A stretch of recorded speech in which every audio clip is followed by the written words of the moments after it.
Welcome to the second episode of Maata మంత్రి. ఈ ఎపిసోడ్లో మనం మాట్లాడుకోబోతున్న అంశం సోషల్ జస్టిస్, సామాజిక న్యాయం. Weaving the threads of social justice is the theme of today's episode. 2019లో వైఎస్ఆర్సీపీ ప్రభుత్వం ఏర్పాటయ్యాక సామాజిక న్యాయం, సామాజిక సాధికారత ఎంతవరకు సాధించగలిగింది, వాళ్ళు తీసుకున్న ఇనిషియేటివ్స్లో ఎంతవరకు సమన్యాయం జరిగింది, ఈరోజు ఈ అంశం మీదే మనందరం మాట్లాడుకోబోతున్నాం. రాబోయే ఎన్నికల్లో వీళ్ళు తీసుకున్న ఇనిషియేటివ్స్ ఎంతవరకు ఎన్నికలను ఇంపాక్ట్ చేయబోతోంది, ఎఫెక్ట్ చేయబోతోంది, ఎలాంటి ఫలితాలను ఆశించబోతున్నారు వైఎస్ఆర్సీపీ శ్రేణులు. So I have with me on this special episode of Mata Mantri, weaving the threads of social justice, ministers of Andhra Pradesh government. One by one, మనం వాళ్ళని పరిచయం చేసుకుందాము.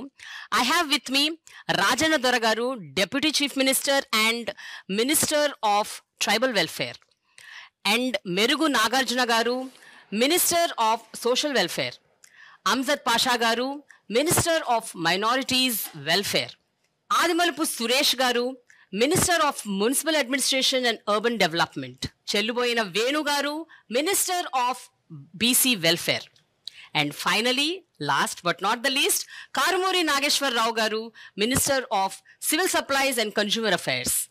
Welcome sir, welcome to this wonderful episode of Maata Mantri. నమస్తే అండి. నమస్తే మీ అందరికి. Main ఇంటర్వ్యూకి వెళ్లే ముందు ఒక కామన్ క్వశ్చన్ అందరినీ అడుగుదాం అనుకుంటున్నానండి. జనరల్గా ఒక సమాజంలో సామాజిక న్యాయం జరుగుతుంది, లేకపోతే ఒక సామాజిక సాధికారత వస్తుంది అంటే ఒక 4 ప్రధాన అంశాల్లో మనం నిజంగా సమాన న్యాయం చేయాలి. అది విద్య, వైద్యం, ఆరోగ్యం అండ్ అవకాశం, ఎంప్లాయ్మెంట్ ఆపర్చునిటీస్. సో ఈ 4 విషయాల్లో ఎంతవరకు ఎస్సీ, ఎస్టీ, బీసీ, మైనారిటీ కమ్యూనిటీస్కి చెందిన ప్రజలకు న్యాయం జరుగుతోంది? 2019 నుంచి తీసుకుంటే ఇప్పటి వరకు ఎలాంటి మార్పు మీరు నోటీస్ చేశారు? మా ప్రభుత్వం వచ్చాక ముఖ్యంగా గౌరవ ముఖ్యమంత్రి జగన్మోహన్ రెడ్డి గారు ముఖ్యమంత్రి పదవి చేపట్టిన తర్వాత గతంలో ఏమున్నదంతా మొత్తం ప్రక్షాళన చేయడం జరిగింది. విద్యను తీసుకునేటప్పుడు ఆయనకు మొట్టమొదటిగా మనం చెప్పుకునేది అమ్మఒడి పథకం. భారతదేశంలో ఎవ్వరు ఊహించని విధంగా, ఎవరు ఆలోచించని విధంగా ఒక అమ్మకి అవకాశం ఇచ్చి 15,000 రూపాయలు ఇచ్చి తన బిడ్డలను బడికి పంపించి, తమ బిడ్డలను స్కూలుకు పంపించి విద్య ద్వారా ఏదైనా సాధించవచ్చని మహాత్ముడు అంబేద్కర్ గారి ఆశయాన్ని మొదట నెరవేర్చారు. ఆయన బడులన్నీ కూడా మార్పులు చేశారు. ఒకప్పుడు నేను చదువుకున్న బడిలో నాకు అక్కడ చూస్తే, నేను మళ్ళీ వెళ్ళి చూస్తే సమూల మార్పు వచ్చింది. గౌరవ ముఖ్యమంత్రి గారు చెప్పింది ఒకటే, అంబేద్కర్ ఆశయాల ప్రకారం మీకు విద్యనే ఆస్తిగా ఇస్తున్నాను, ఈ ఆస్తి ఉంటే ఏ ఆస్తిని సాధించుకోవచ్చు, ప్రపంచంలో ఏదైనా జయించవచ్చు. వైద్యం గురించి చూసారు. గిరిజన ప్రాంతం ముఖ్యంగా వర్షాకాలం వస్తే వింత వింత జబ్బులు వస్తాయి, స్ట్రేంజ్ డిసీజెస్ అన్నమాట. అటువంటిది జరగకూడదు. గిరిజనులు కూడా మనుషులే. పాడేరులో కూడా ఈరోజు వైద్య కళాశాల 500 కోట్ల రూపాయలతో నిర్మిస్తున్నారంటే ఒకసారి ఆలోచించారు. ప్రతి ఐటీడీఏ పరిధిలో కూడా super speciality hospital, area hospital, community hospital ఎక్కడికక్కడనమాట. ఈ విధంగా గతంలో ఎవరు ఆలోచించలేదు. చంద్రబాబు నాయుడు గారు కావచ్చు, అంతకుముందు పరిపాలించే వారు కానీ ఎవరు ఆలోచించలేదు. ఒక్క సాలూరు నియోజకవర్గం తీసుకున్నా అక్కడ 8 హాస్పిటల్ తయారవుతున్నాయి కొత్తగా. ఈరోజు నేను ఇప్పుడు చెప్పుకోవడం కాదు, మంత్రి పదవి గురించే మీరు ఆలోచించుంటారు. గత ప్రభుత్వంలో ఏం జరిగిందో, చంద్రబాబు నాయుడు ప్రభుత్వంలో మంత్రి పదవి ఇవ్వడానికే ఇది వచ్చింది.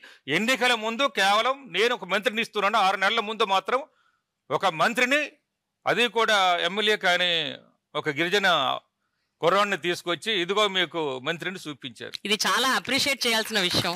ఒక మారుమూల గిరిజన ప్రాంతంలోని ఒక వ్యక్తి చదువుకుని, ఆ చదువు అవకాశం కల్పించి ఎమ్మెల్యే అయ్యి, మినిస్టర్ అయ్యి, డిప్యూటీ చీఫ్ మినిస్టర్ అవ్వడం అన్నది ఐ థింక్ ఎవరికో ఒకరికి డ్రీమ్ కూడా ఉండదు, కనీసం కళ కూడా కనరు. అలాంటి ఒక స్థితి నుంచి మీరు ఈ స్థితికి రావటమే అసలు చాలా గొప్ప విషయం అండి.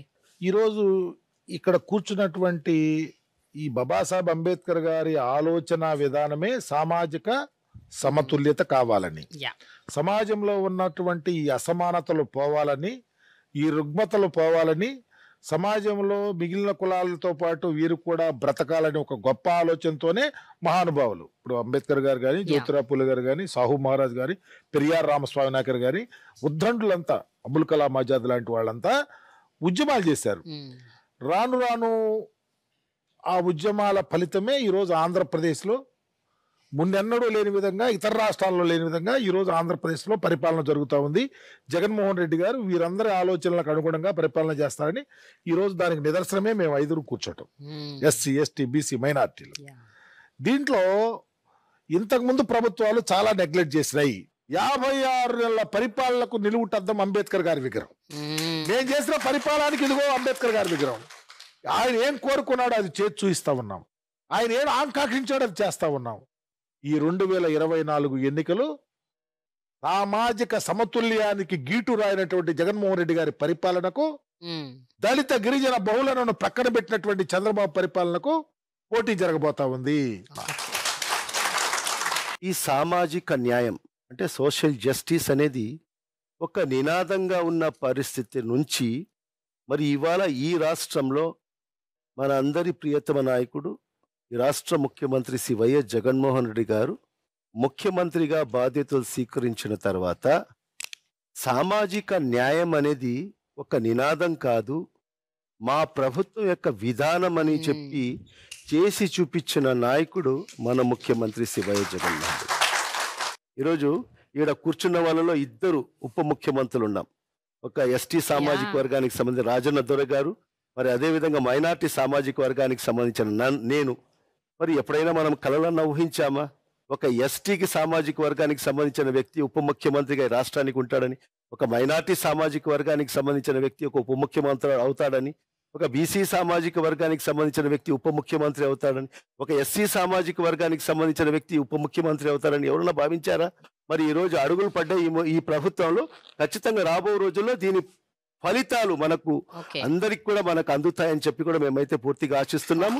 సామాజిక న్యాయం, సామాజిక సాధికారత ఇవన్నీ రాజకీయ పార్టీలు గతంలో ఎన్నికలు వస్తున్నాయన్నప్పుడు ఈ పదాలు పదే పదే వాడుతూ ఉంటారు.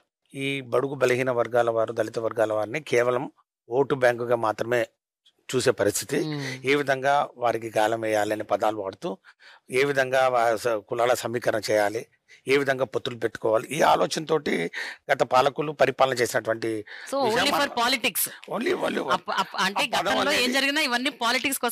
అంతకుమించి ఒక నిబద్ధత, ఒక విశ్వసనీయతతోటి అవి అమలు చేయాలి, అమలు చేసి చూస్తేనే దాని ఫలాలు ప్రజలకు అందుతాయి. ముఖ్యంగా ఈ బడుగు బలహీన వర్గాల వారు, దళిత వర్గాల వారు, ఎస్సీ, ఎస్టీ, బీసీలు సమాజంలో ఆల్మోస్ట్ 5 కోట్ల పైజలకు ఉన్నటువంటి పాపులేషన్లో 70% వారు ఉన్నారు. కాబట్టి వారికి అందించాలని వారి యొక్క గుండె తడి తెలిసిన వ్యక్తి ఒక నాయకుడిగా రావాల్సినటువంటి పరిస్థితి ఉంది. అప్పుడే ఇవన్నీ అవుతాయి. అలాంటి నాయకుడు ఇప్పుడు వచ్చాడు. ఈ 4.5 సంవత్సరాల కాలంలో మన ప్రభుత్వం, మా ప్రభుత్వం, మనందరి ప్రభుత్వం విశ్వసనీయతతోటి, నిబద్ధతతోటి, జవాబుదారీతనంతో, అవినీతి రహితంగా చక్కటి పరిపాలన అందిస్తూ ప్రధానంగా వీటిని మరి సాకారం చేసి చూపించాయి. జనరల్ గా ప్రతి రాష్ట్రం బడ్జెట్ కేటాయింపులు వచ్చేసరికి విద్య ఎప్పుడు లాస్ట్ లో ఉంటది. అంటే మిగతా అన్నిటికీ కేటాయింపులు అయ్యాక కొంచెం మిగిలితే దాన్ని విద్యకి కేటాయిస్తుంటారు. That is what is the general scenario.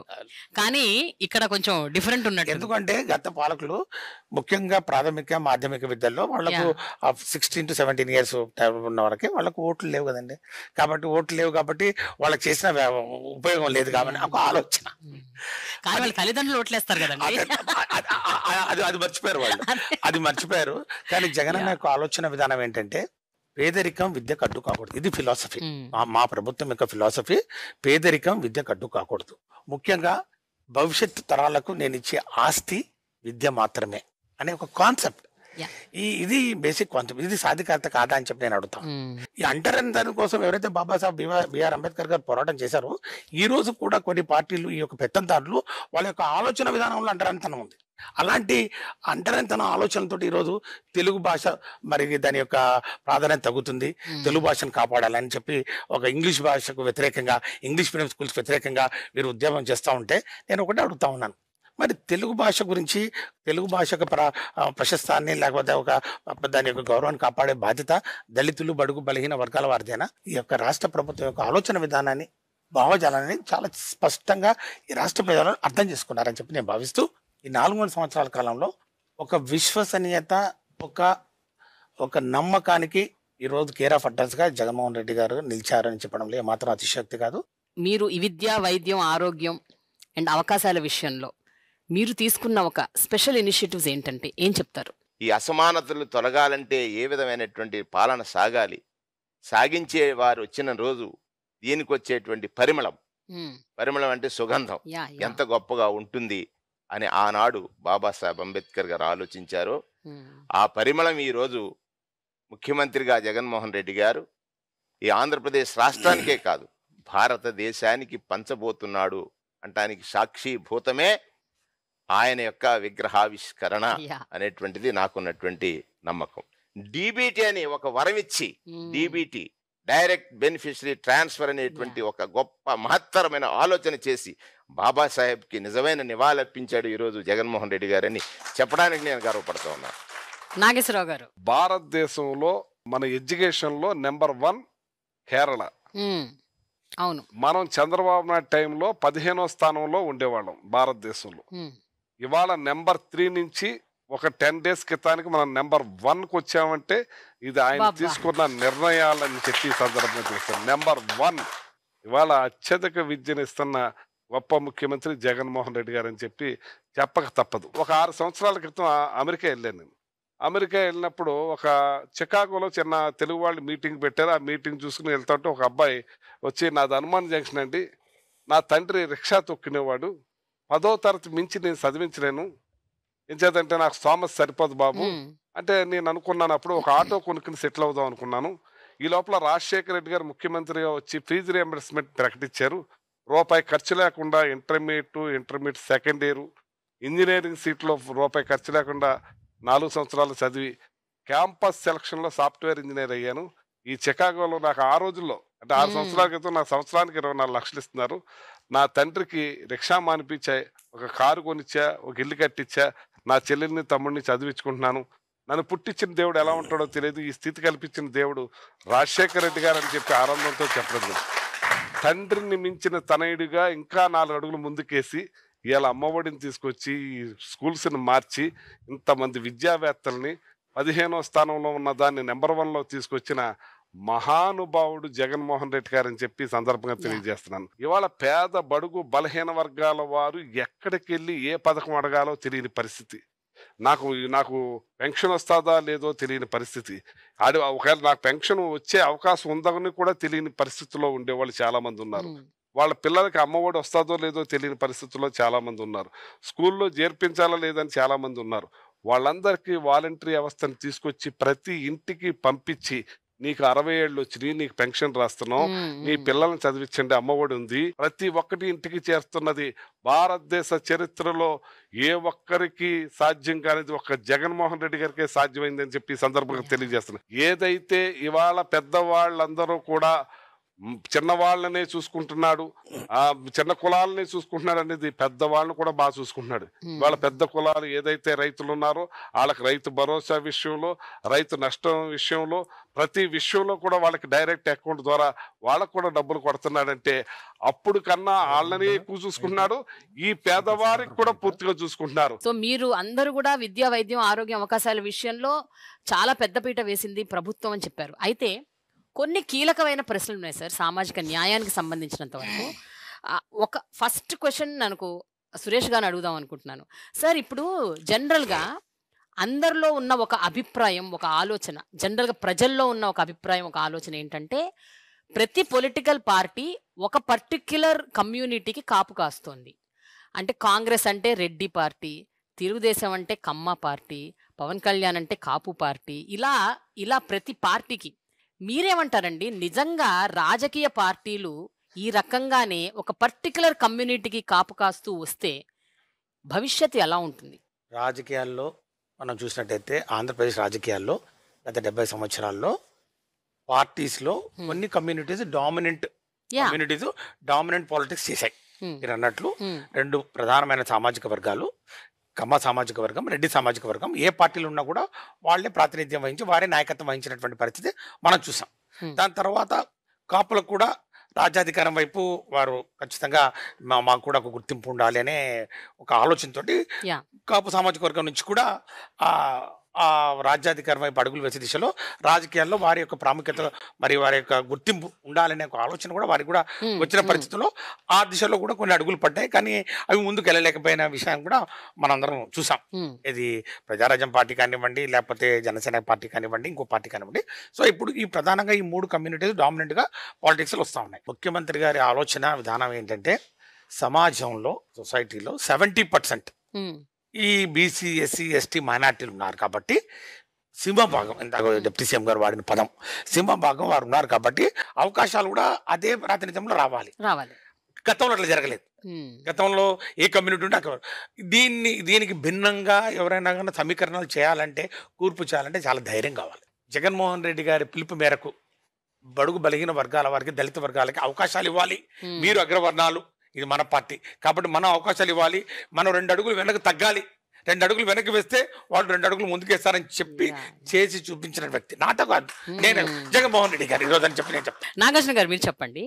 జనరల్గా అంటే మనకి కొన్ని నియోజకవర్గాలు, ఇది ఎస్సీ నియోజకవర్గం, ఇది బీసీ నియోజకవర్గం, ఇది జనరల్ కేటగిరీ ఇలా చెప్తూ ఉంటారు.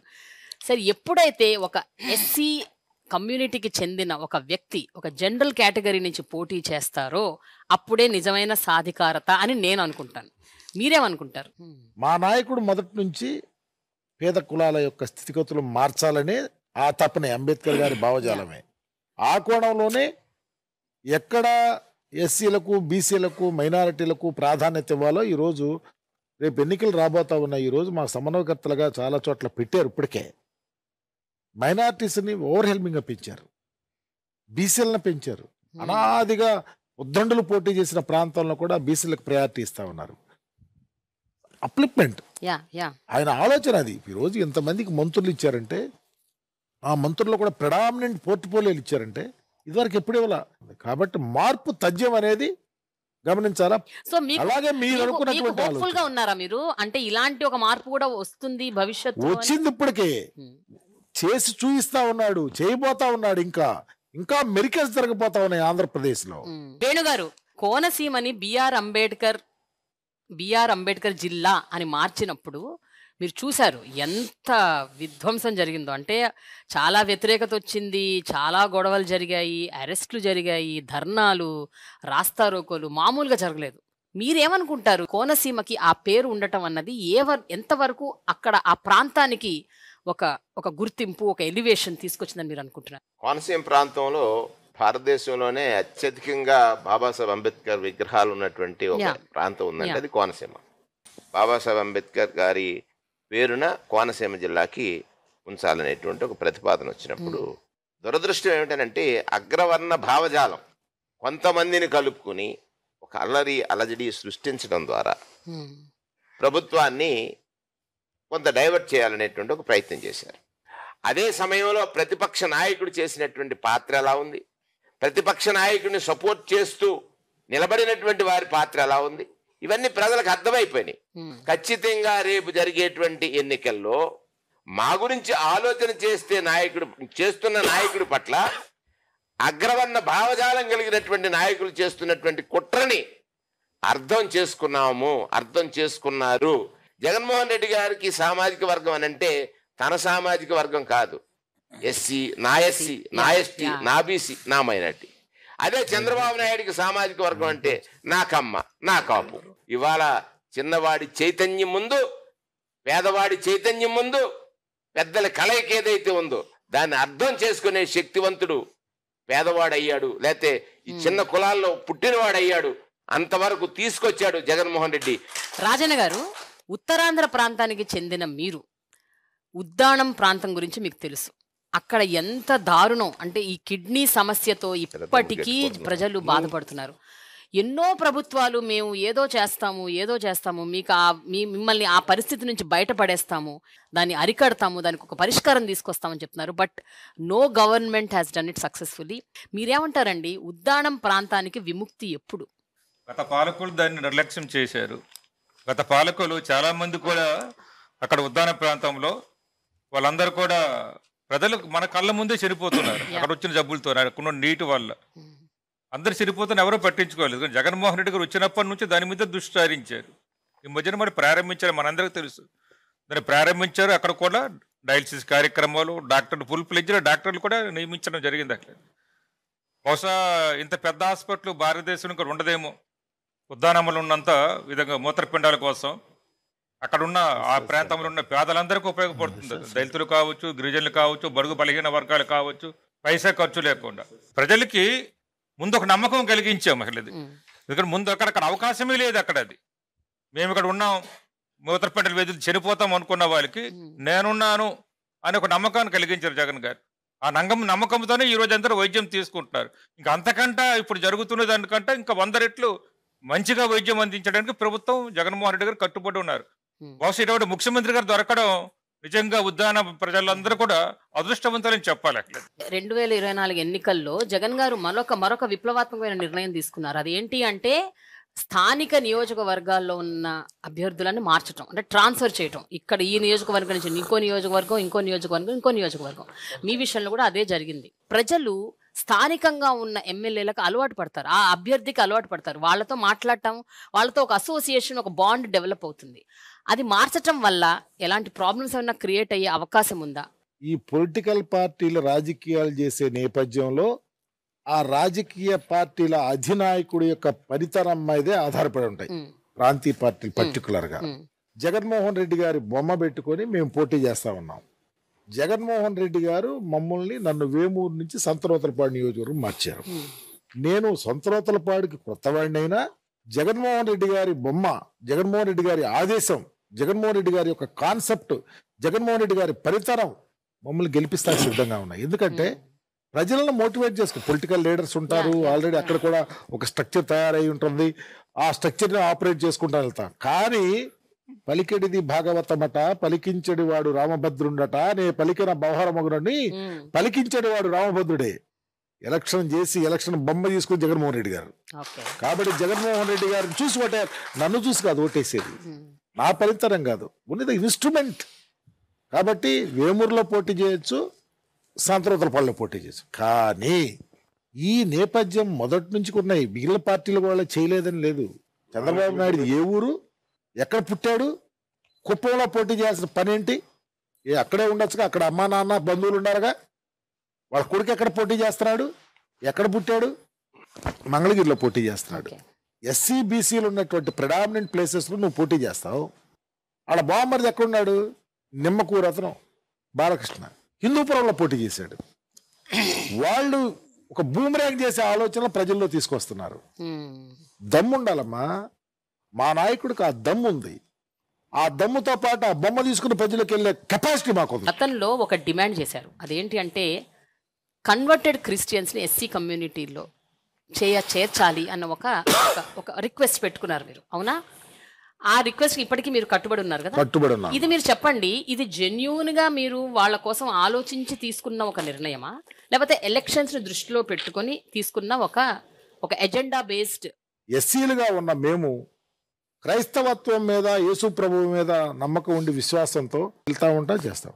దానినే గిట్రాయిగా తీసుకొని బీసీసీలో పెట్టి మాకున్నటువంటి మా వారినే తీసుకొని ఆ అర్హతను కోల్పోతా ఉన్నాం. మాకు దళిత క్రైస్తవులను ఎస్సీలు చేయటం ఆమోదయోగ్యమైన విషయం అని అందరికీ తెలుసు. మా వాళ్ళకి ఏ ముఖ్యమంత్రి ఆలోచన చేయలేదు. డాక్టర్ రాజశేఖర రెడ్డి గారు ముఖ్యమంత్రిగా ఉన్నప్పుడు ఈ ఆలోచనను ప్రజల్లో తీసుకొని వచ్చారు. ఆయన కూడా ఒక చట్టం చేశాడు. ఆయన పరంపదించిన తర్వాత అది నెగ్లెక్ట్ అయింది. మరలా ఈ ముఖ్యమంత్రి గారు జగన్మోహన్ రెడ్డి గారి నేతృత్వంలో మరలా మేము అసెంబ్లీలో దాన్ని తీర్మానం చేసి కేంద్ర ప్రభుత్వానికి పంపించడం పరిస్థితుంది. తప్పకుండా దానికి కట్టుబడే ఉన్నాం. దళితులుగా ఉన్నటువంటి వారు క్రిస్టియన్స్ గా వెళ్తున్నప్పుడే దానికి దళిత క్రైస్తవులను ఎస్సీ చేయాలనే ఆలోచన. ఇప్పుడు విలేజ్ వాలంటీర్లు అని పెట్టారు. ఇది చాలా గొప్ప నిర్ణయం, ఇది ఒక గేమ్ చేంజర్ అని అంటున్నారు. అంటే అసలు ఏ ప్రభుత్వం చెయ్యనిది, అలాంటిది వైఎస్ఆర్సీపీ ప్రభుత్వం ఇంతమంది విలేజ్ వాలంటీర్లను పెట్టి స్థానికంగా ఉన్న వాళ్ళ సమస్యలు తెలుసుకొని వాళ్ళకి బెనిఫిట్స్ అందేలాగా చూస్తోంది అని చెప్తున్నారు.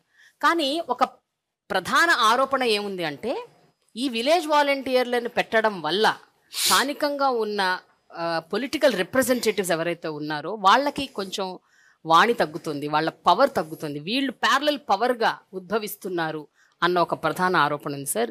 దీని గురించి మీరు ఏమంటారు? ఈ పెన్షన్స్ కానీ లేకపోతే ఈ వెల్ఫేర్ స్కీమ్స్లో ఏదన్నా డైరెక్ట్గా పేదవాళ్ళు టచ్లో ఉన్నమాట వాస్తవే.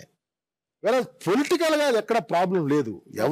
ఎన్ని అనుకున్నా పొలిటికల్గా మా స్ట్రక్చర్, మా పొలిటికల్ పార్టీ స్ట్రక్చర్ మారుతుంది. మాకు మా విలేజ్లో ఉన్నటువంటి లీడర్సు, లేకపోతే మా గృహసారథులు, లేకపోతే మా సచివాలయంలో మాకు అక్కడ ఉన్నటువంటి కన్వీనర్లు, పొలిటికల్ స్ట్రక్చర్ తయారైంది.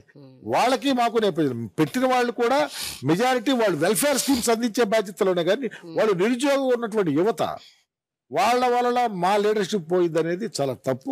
ఎలాంటి ఇన్సెక్యూరిటీస్ లేవని అంటారా? లేవు. రిప్రజెంటేటివ్స్ ఎక్కడైనా కొంచెం ఒక ఇన్సెక్యూరిటీకి గురి, అమ్మో ఏమైపోతుంది, పదవికి ఏమన్నా అవుతుందా అన్న ఒక కైండ్ ఆఫ్ ఫీలింగ్, ఒక ఇన్సెక్యూరిటీ అలా ఆలోచిస్తాగలేదు. ఎందుకంటే ప్రజల్లో ఉండేవాళ్ళు, మా నాయకులు ఎప్పుడు ప్రజల్లో ఉంటారు, ప్రజల యొక్క బాధలు వ్యతలు తెలుసుకున్న వాళ్ళు ఉన్నారు. మేము ఆలోచనలో ఉంటాం. మాకు ఒక స్ట్రక్చర్ గ్రౌండ్ లెవెల్ వరకు ఉంది, అది నడుస్తూ ఉంటుంది. దానికి వాలంటీర్కి మిళితం చేయడం అనేది చాలా తప్పు. 70% జనాభా ఉన్న ఎస్సీ, ఎస్టీ, బీసీ, మైనారిటీ కమ్యూనిటీల ఓట్లన్నీ వైఎస్ఆర్సీపీకి వస్తాయి అంటారు. ఉన్నత కులాల్లో పేదవాళ్ళు, ఉన్నత కులాల్లో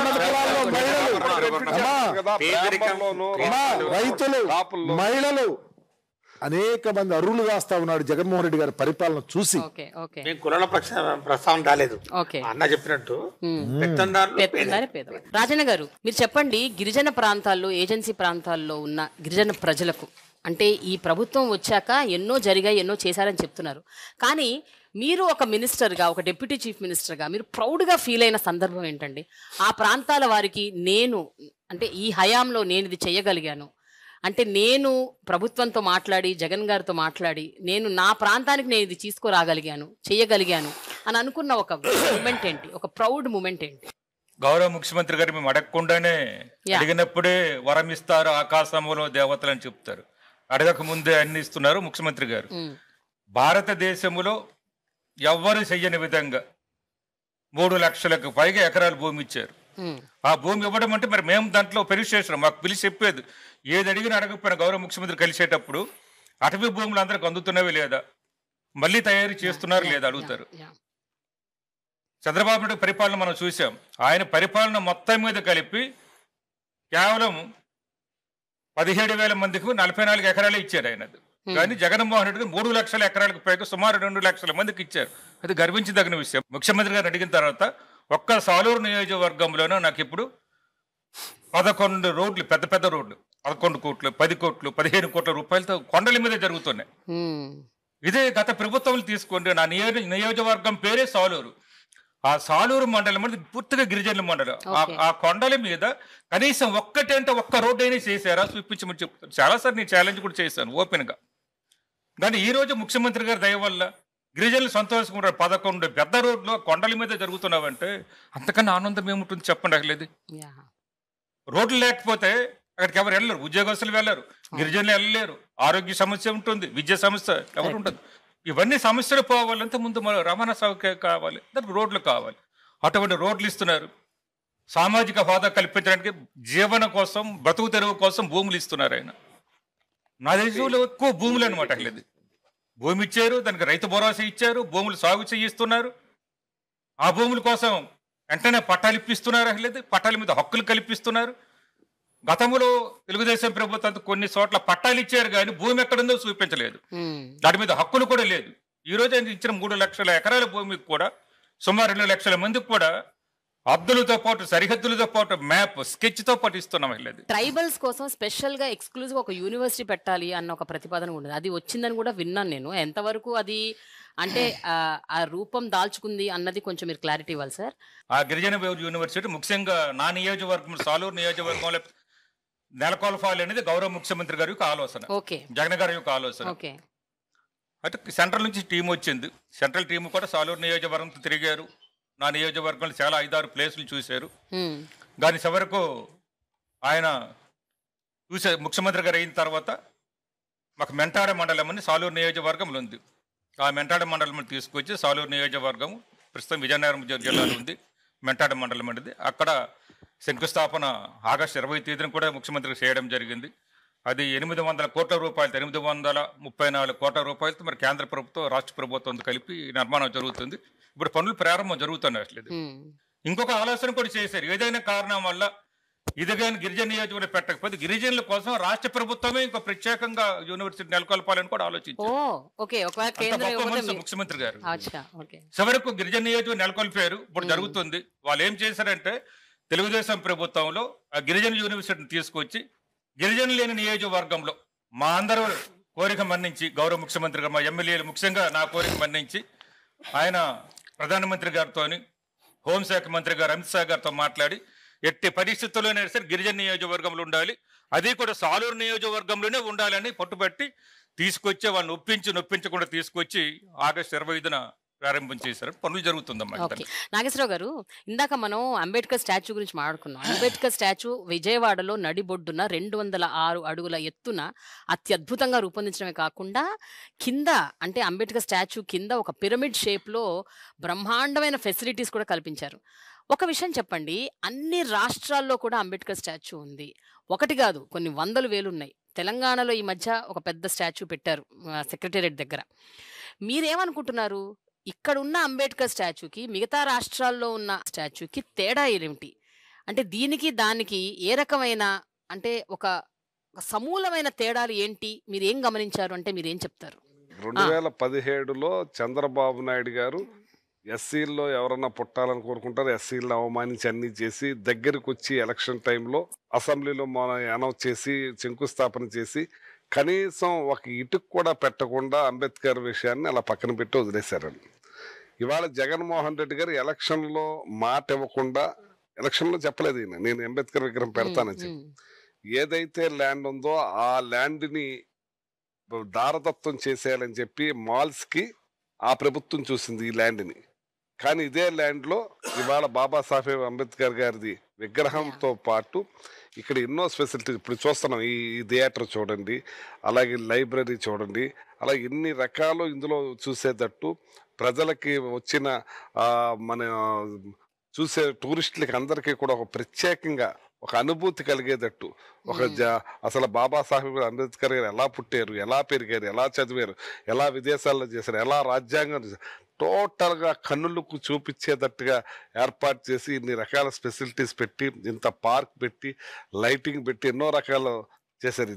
ఇది గతం ఎక్కడ ప్రపంచంలో కూడా లేదు, వేరే విగ్రహాలు కూడా లేదు. ప్రపంచంలో తొంగు చూసే విధంగా విజయవాడ ఇంకా ఆంధ్ర రాష్ట్రంలో విజయవాడ ఇంకా తొంగు చూసే విధంగా ఈ విగ్రహాన్ని ఏర్పాటు చేసి ఆ కృష్ణా బ్యారేజ్ నుంచి వస్తూ ఉంటే ఆయన మూర్తి అలా కనపడతా ఉంటే కన్నులు విందుగా, అది నైట్ టైం ఆ వంతెన నుంచి వస్తూ ఆ లేజర్ లైటింగ్ చూడాలని నా కోరిక. ఇప్పుడు జనరల్ గా ఏ ఎలక్షన్ అయినా ఆ ఎలక్షన్ ని డిసైడ్ చేసి ఆ గవర్నమెంట్ ని అధికారంలోకి తీసుకొచ్చేది ఒక బీసీ ఓట్ అంటారు సార్. ఎందుకంటే 50% ఆ పాపులేషన్ ఉంది కాబట్టి. సో మీరు చెప్పండి, ఈసారి జరగబోయే ఎన్నికల్లో ఏ అంశాలు బీసీ ఓటర్స్ ని మీ వైపు ఇన్ఫ్లుయెన్స్ చేస్తాయని మీరు అనుకుంటున్నారు? అంటే ప్రధానమైన అంశాలు. మన పురాణాల్లో రాక్షసులను సంహరించడానికి విష్ణుమూర్తి 10 అవతారాలు ఎత్తాడు. దశావతారాల గురించి మాట్లాడుకుంటాం కదా. ఇక్కడ జగన్మోహనుడు, ఆయన పేరు కూడా విష్ణుమూర్తి పేరే. అసలు జబ్బు అనేటువంటిది పేదరికం, 10 తరాలను పట్టి పీడిస్తున్నటువంటి రాక్షసి. ఆ రాక్షసిని ఈ తరంలో జయించేటువంటి శక్తిని ఇవ్వడం కోసం మాకు 10 శాఖలు ఇచ్చాడు. సంపూర్ణ ఆహార పోషణ ప్లస్ అని ఒక కార్యక్రమం పెట్టాడు. దానికి మంత్రి ఎవరమ్మా? మా ప్రథమ అవతారమే కదా, ఉషా శ్రీచరణ్. అంతేనా? రెండవది అక్షరాభ్యాసం, విజ్ఞానం కావాలి. దానికి మంత్రి ఎవరమ్మా? మా బొత్స సత్యనారాయణ గారు, బీసీఏ కదా. మూడవది ఆహారం అవసరం, బొవ్వ. ఇదిగో ఇక్కడ ఉన్నారు కదా నాగేశ్వరరావు గారు, ఆయన సివిల్ సప్లైస్ మినిస్టర్. మాకు బలం అవసరం. 4వ వాడు మా అప్పలరాజు గారు, చేపలు, మాంసం, కోడిగుడ్లు, పాలు అన్నిటికీ మంత్రి ఆయన. 5వది తిన్న తర్వాత అప్పుడప్పుడు కొంచెం అనారోగ్యం కలుగుతుంది, దాన్ని రక్షించడానికి మా రజనమ్మ. ఆవిడెవరు? బీసీఏ కదా. ఏమన్నా చెప్తున్నారు రజనమ్మ బీసీఏ కదా. 6వది మాకు భూమి లేదు, మాకు ఎక్కడో చోట ఇప్పుడు కొన్ని లక్షలాది ఎకరాల భూమిని పంచారు, ఇళ్ల స్థలం లేదు. ఈ భూమి మీద పుట్టాడు తప్ప తనకంటూ గజం భూమి లేని వాడికి 73 సెంట్లు అంటే 73 గజాల భూమిని ఇచ్చేటువంటి అవతారం ఎవరు? ధర్మాన్ ప్రసాదరావు గారు, 6వ అవతారం. ఎప్పుడో కాలువ గట్లని, చెట్ల మీద పుట్ల గట్లని బతుకుతున్నాం. ఇల్లు కట్టుకోవాలని కోరుకుంది. అది తీర్చేటువంటి అవతారం ఎవరి చేత ఎత్తించాడు? మా జోగి రమేష్ గారు. అసలు మీరు సప్తమ అవతారం. 8వ అవతారం ఎవరనుకుంటున్నారు? మా జయరాం. ఇది ఇన్సూరెన్స్, మా జీవితాలకు భద్రత ఇచ్చే ఇన్సూరెన్స్. మాకు కూడా రాజకీయాల్లోకి రావాలి. రాజకీయాల్లో ప్రథమ పాఠశాల ఏమిటి? పంచాయతీరాజ్.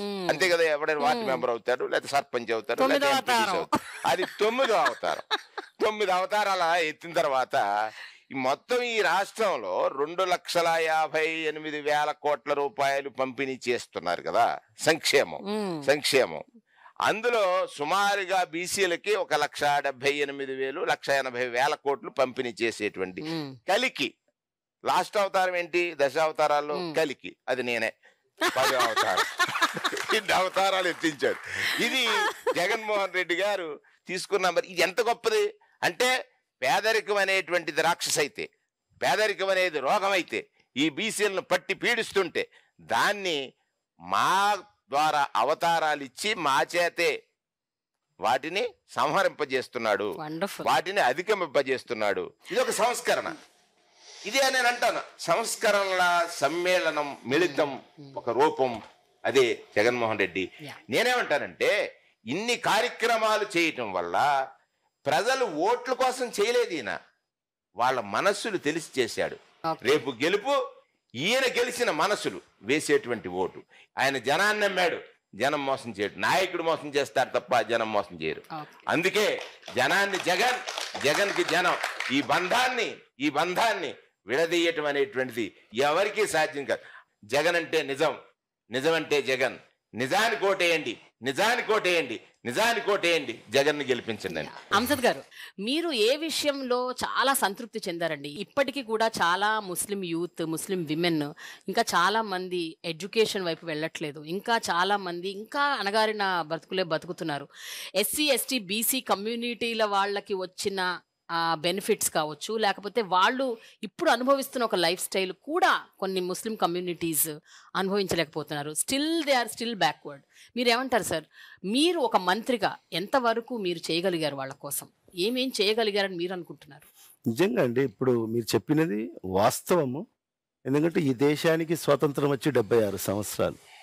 ఈ 76 సంవత్సరాలలో మరీ ముఖ్యంగా నేను as a minister for minority welfare, ఎందుకంటే నేను ఆ శాఖకు ప్రాతినిధ్యం వహిస్తున్నాను కాబట్టి మైనారిటీల గురించే మాట్లాడతాను కాబట్టి, మరి ఈ 76 సంవత్సరాలలో కూడా మరి అనేక ప్రభుత్వాలు వచ్చాయి.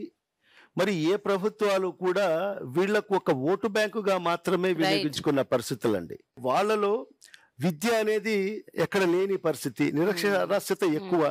మరి ఆ పరిస్థితి నుంచి మరి వాళ్ళకు ముందుకు తీసుకురావాలి.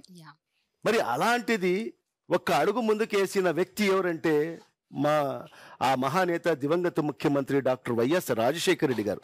ఎందుకంటే ఈ రోజుకి కూడా మా మైనార్టీలు ఆయన్ని గుండెల్లో పెట్టుకుని ఉన్నారు. ఈరోజు రాజశేఖర రెడ్డి గారు లేకపోయినా కూడా మరి ఈరోజు రాజశేఖర రెడ్డి గారిని ప్రతి నిత్యం మైనార్టీ సోదరులందరూ కూడా ఆయన్ని గుర్తుపెట్టుకోవడం జరుగుతుంది. ఎందుకంటే ఆయన తీసుకొచ్చిన సంస్కరణలు, ఆయన తీసుకొచ్చిన రిజర్వేషన్లు, మరి ఆ కోశాలనే తండ్రి తీసుకున్న ఏదైతే తండ్రి ఒక అడుగు ముందుకు వేస్తే ఈరోజు మన ముఖ్యమంత్రి గారు శ్రీ వైఎస్ జగన్మోహన్ రెడ్డి గారు తండ్రి కన్నా ఇంకొక 2 అడుగులు ముందుకు వేసి ఈరోజు ఎవరైతే ఆ ముస్లిం కమ్యూనిటీకి చెందిన వాళ్ళు పొలిటికల్ రిప్రజెంటేషన్ లో ఉన్నారో వాళ్లే చాలా సందర్భాల్లో ముస్లిం కమ్యూనిటీకి ఏం చేయలేకపోతున్నారు అన్న ఒక పెద్ద అలిగేషన్ ఉంది సార్. ఒక మంత్రి పదవిలో ఉన్నారు, వాళ్లే నిజంగా ఏం చేయలేకపోతున్నారు, చెయ్యట్లేదు అని. సో ఆన్ ద కాంట్రరీ ఇక్కడ ఎట్లా ఉంది పరిస్థితి? నిజంగా నేను యాజ్ ఎ మినిస్టర్ నేను గర్వంగా ఫీల్ అవుతున్నానండి. ఈరోజు నేను మంత్రిగా ఉండి నిజంగా మీరు చెప్పారు ఏదో ఒకటి చెప్పమని చెప్తున్నారు మీరు. మరి ఒకటి కాదు, నేను 2-3 సందర్భాలు చెప్తాను. మైనార్టీలందరూ కూడా, మైనార్టీ సోదరులందరూ కూడా వాళ్ళ యొక్క కోరిక ఏంటి, మనకు ఈ రాష్ట్రంలో ఒక ఇతర సామాజిక వర్గాలకు సంబంధించిన ఎస్సీలకు ఎస్టీలకు ఏ విధంగా ఒక సప్లాన్ ఉందో మరి ఆ తరహాలో మైనార్టీలకు కూడా మనకు ఒక సప్లాన్ కావాలి అని చెప్పి కొన్ని ఏళ్ల నుంచి వాళ్ళ కోరిక ఉండేది, వాళ్ళ డిమాండ్ ఉండేది. మరి ఏ ప్రభుత్వం కూడా ఆ దిశలో అడుగులు ముందుకు వేయలేదు, మరి దాని గురించి ఆలోచన కూడా చేయలేదు. మరి ఈరోజు ఈ ప్రభుత్వంలో నిజంగా నేను గర్వపడుతున్నాను. నేను మరి మైనార్టీలకు సంబంధించి ఏదైతే సప్లాన్కు సంబంధించి మైనార్టీ కాంపోనెంట్ బిల్ నేను as a minister for minority welfare నేను ప్రవేశపెట్టగలిగానంటే నిజంగా నా జన్మ ధన్యమైనదని కూడా నేను స్పష్టంగా చెప్పగలను. ఏదైతే ఉర్దూ లాంగ్వేజ్ ని పూర్తి ఆంధ్ర రాష్ట్ర వ్యాప్తంగా కూడా 2వ అధికార భాషగా ఉర్దూకు తీసుకురావడం అనేది కూడా నేను ఒక చరిత్రగా కూడా నేను చెప్పగలను. సురేష్ గారు, పొలిటికల్ ఫీల్డ్ లో ఎడ్యుకేటెడ్ పీపుల్ ఉండాలి అని అనుకుంటారా, లేకపోతే ఎవరైనా పర్లేదు అనుకుంటారా? ఎడ్యుకేషన్ అనేది ఎంతవరకు అవసరం అని మీరు అనుకుంటున్నారు to be a political representative? చదువు అనేది అందరికీ అవసరమే. సో చదువు ఒక అదనపు ఒక అర్హతగా మనం భావించాలి తప్ప చదువే మెయిన్ అని మనం చెప్పడానికి లేదు. రాజకీయంగా ముఖ్యంగా ప్రధానంగా రాజకీయాల్లో రావాలంటే ప్రజాసేవ చేయాలనే ఒక తపన ఉండాలి. ముఖ్యంగా ఈ యొక్క సోషల్ ఇంటెలిజెన్స్ ఉండాలి. ఇట్ ఈస్ నాట్ యూనో మన ఐక్యూ అంటాం కదా, ఐక్యూ కాదు. దెర్ ఆర్ ఇంటెలిజెన్స్ చాలా రకాలు ఉంటాయి. సోషల్ ఇంటెలిజెన్స్ ఉంటుంది, పొలిటికల్ ఇంటెలిజెన్స్, తర్వాత స్పిరిచువల్ ఇంటెలిజెన్స్, తర్వాత హ్యూమానిటీ, సోషల్ రిలేషన్స్ వస్తాయి. సో కాబట్టి ఈ నాకు చదువు ఆదరణగా ఉండడం వలన ఉపయోగపడింది తప్ప చదువు ఉంటేనే రాజకీయాల్లోకి రావాలని అక్కడ లేదు. జగన్ గారు ఒక స్టేట్మెంట్ ఇచ్చారు, ఏంటంటే రాజ్యాధికారం అన్నది పదవితో రాదు, పవర్తో వస్తుంది అని. సో మీరేమంటారు సార్? నిజంగా చెప్పండి, మీకు వచ్చిన ఈ పవర్ని మీరు ఎంతవరకు సద్వినియోగపరుస్తున్నారు? ఒక్కొక్క వాక్యం. జగన్మోహన్ రెడ్డి గారు మమ్మల్ని మంత్రిగా చేశారు, మంత్రిగా నాకు సివిల్ సప్లై మినిస్టర్ ఇచ్చారు. ఆ పవర్ ఇచ్చారని ఆ పవర్ని నేను ఎంజాయ్ చేయటం కాదు, ప్రజలు ఎంజాయ్ చేయాలి. ప్రజలు ఎంజాయ్ చేసే విధంగా ప్రజలకి అప్పచెప్పాలనే ఆ పవర్ని మేము ప్రజలకి చేశాను. అది నేను చాలా తృప్తిగా పడుతున్నాను, కష్టపడ్డాను. ఓకే, పవర్ అనేది రాజ్యాధికారికి అవసరమేనా? ఎందుకంటే పవర్ యొక్క ఫలితాన్ని మా ప్రజలకు అందించాలి. ఏదైతే పవర్ ఉంటుందో మనకు, ఆ పవర్ యొక్క ఫలితాన్ని మాకు కాదు, పవర్ యొక్క పనితనాన్ని, పవర్ యొక్క ఫలితాన్ని ప్రజలకు అందించాలి. అది అందించాలంటే ఉదాహరణకు ఇప్పుడు మా వాళ్ళు చెప్పేటట్టు ఒక వాలంటరీ వ్యవస్థ, సచివాలయ వ్యవస్థ ఉంది. రొటీన్గా పని చేసుకెళ్ళిపోతున్నాయి. వాళ్ళు చేసుకుని వెళ్ళిపోయినవన్నీ కూడా ప్రభుత్వం మీద చెప్తుంది, చేస్తున్నారు. కానీ వాళ్ళకి కూడా అందనివి, వాళ్ళకి కూడా చేయలేనివి కూడా ఈ పవర్ని వినియోగించుకుని చేయించాలి. ఈ పవర్ని అలా వినియోగించుకుంటే ఈ పవర్ ద్వారా ఫలితాన్ని మా గిరిజనులకు అందిస్తున్నాం. జగన్మోహన్ రెడ్డి గారు చెప్పింది అదే, పవర్ మేము ఎంజాయ్ చేయడానికి కాదు, ప్రజలు ఎంజాయ్ చేయాలి, మీకు ఇచ్చిన పవర్ నా వినియోగించాలని చెప్పారు ముఖ్యమంత్రి గారు.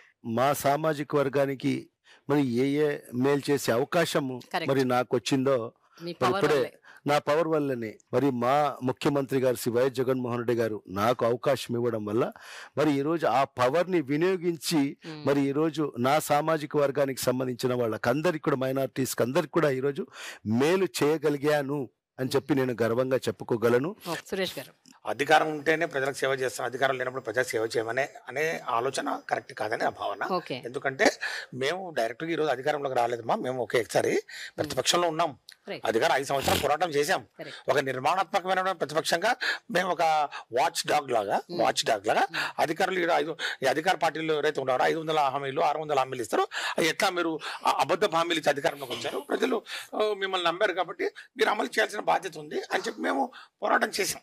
కాబట్టి మనం ప్రజల పక్షాన ఉండడం ముఖ్యం. ప్రజల కోసం మరి పరితపించే ఒక నాయకుడు ఉండడం చాలా అవసరం. అందుకే మాకు అవకాశం ఇచ్చారు. జగన్మోహన్ రెడ్డి గారు మొట్టమొదటిగా మనం పాలకులం కాదు సేవకులు అన్నాడు. ఆ ఒక్క మాట చాలు. పవర్ దేనికోసం? సేవ చేయటం కోసం. సేవ చేయటం కోసం పవర్ ఇచ్చినటువంటి ప్రజలకి బాధ్యతగా సేవకుడిగా జీవించటమే పెద్ద గొప్పతనం. భారత సంతతికి ప్రామాణిక గ్రంథాన్ని అందించిన మహనీయుడి పాదాల చింత ఈరోజు ఇంత గొప్ప ఇంటర్వ్యూ చేయటం అనేటువంటిది మా జీవితంలో మరుపురానిది, మరువలేనిది. ఇంతకంటే గొప్ప అనుభూతి ఇంకొకటి లేదు. Thank you so much. నిజంగా సమాజ నిర్మాణం జరగాలి. సోషల్ జస్టిస్ అనేది చాలా ఇంపార్టెంట్, ఒక స్టేట్కి కానీ, ఒక కంట్రీకి కానీ, ఒక ప్రపంచానికి కూడా. So thank you so much for your time and thanks a lot for everything that you shared అండి.